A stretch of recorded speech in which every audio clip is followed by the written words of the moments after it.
What's up, y'all? You're watching Union Minded. I'm your host, Eric, and today I want to read from the comment section. Last week we talked about contractors, locals, and what they were, and how we got here, and what we can do about it.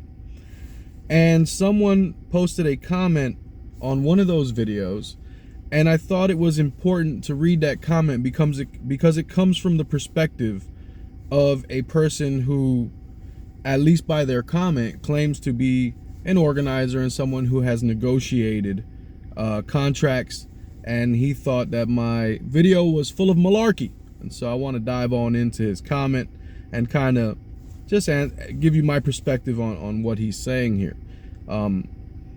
So without further ado, let's dive on in. He starts out with, how many times have you negotiated a contract? I've never negotiated a contract. There you go. Quick answer. Do you understand anything about the no strike clause? Yes, I do, because I've read it in our documents. Now, when I talk about a no strike clause, I'm talking about the IBEW and its commitment to going to the Council on Industrial Relations, which this person may not know about. He says, I still see you coming up with this misinformation again. Again, I can't fault people for not knowing what they don't know. So he's speaking from his perspective, and from his perspective, depending on what union he's a part of, maybe what I'm saying is misleading to him and sounds like misinformation to him because he's not familiar with the IBEW and how it operates.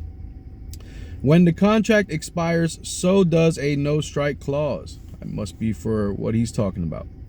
Now, before you strike, the company may ask for federal mediation. I've faced federal mediators before. After the contract expired, we used to have a no strike clause as well, but once it expired, that was it. That no strike clause was null and void.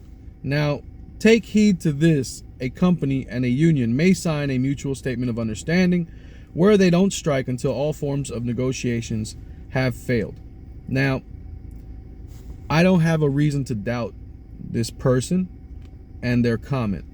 And they made two comments, both on the same video, so I'm going to follow into the second comment, where he starts out with, one other thing, I've seen the power plant go on strike with the IBEW. I was a part of the carpenters union that took food and water to the striking IBEW workers. That's awesome, because you've heard me talk about cross-trade solidarity and how we should be standing up for each other and helping each other when one strikes and stuff like that, and not crossing picket lines. You've heard this commentary on this channel before. So that's good that he did that. We thought it would be a good sense of solidarity if we showed the company, which was Dominion Electric, our solidarity with the IBEW strikers by providing them with food and water. It caught the company's eye. Security people rolled down to where the strikers were seeing us, or should I say my staff, giving food out to the striking IBEW workers. So the IBEW does strike. I never said the IBEW does not strike. I've reported on my channel that the IBEW strikes. It's ironic to me for someone to, jump on here and try to jump down my throat like they know me, or like they know what we're talking about, and then spew a bunch of stuff. Now, the power plant and the IBEW striking. That local had to have had modified CIR. They had to have sought permission to strike. Modified CIR is what allows IBEW locals the ability to request to go on strike. And if they have standing, the IO can approve the strike.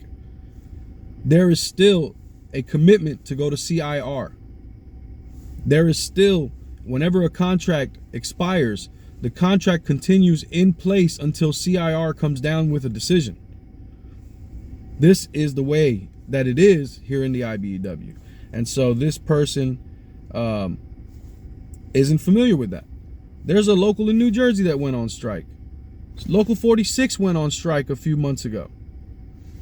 So yes, IBEW locals do go on strike if you have modified CIR language and you're able to get permission to strike. Overall, and mostly, you're not going to be able to go on strike because you don't have modified CIR language. You have category 1 CIR language, and that language is specifically No strike clause, we go to CIR. So again, the more you know, and you can't fault people for not knowing what they don't know. But I think it's telling that, you know, this apparently is a person with intimate knowledge of how the Carpenters Union works. And he's commenting that I'm putting out misinformation. I never claim to be an expert on anything. I learn every day. I do a lot of reading. I'm open to, when I'm wrong, receiving real information, good information, and correcting my opinion on things. So always open-minded and willing to learn, because I know that I don't know a ton, and I have so much to learn. So thank you for the comment, MIMABO. I don't know how you say that. Mimabo72. I appreciate you. Thank you for your work with the Carpenters Union and negotiating contracts and showing solidarity. I'll show my solidarity to you, and hoping that you always have a successful future and are able to negotiate the strongest contracts. And if you're in your retirement, enjoy your retirement. I'm going to keep on pushing and keep on informing. As I learn, my audience will learn, because I'm trying to help the labor movement, not harm it. And so we're on the same team, brother. Thank you again for your comment. I appreciate it. For you guys watching, y'all keep in mind, man, this fight ain't left and right. It's up and down. It's going to take solidarity to win always. Each one teach one, get out there and reach one. And remember, there could be no union without you and I front and center. So let's go. Peace.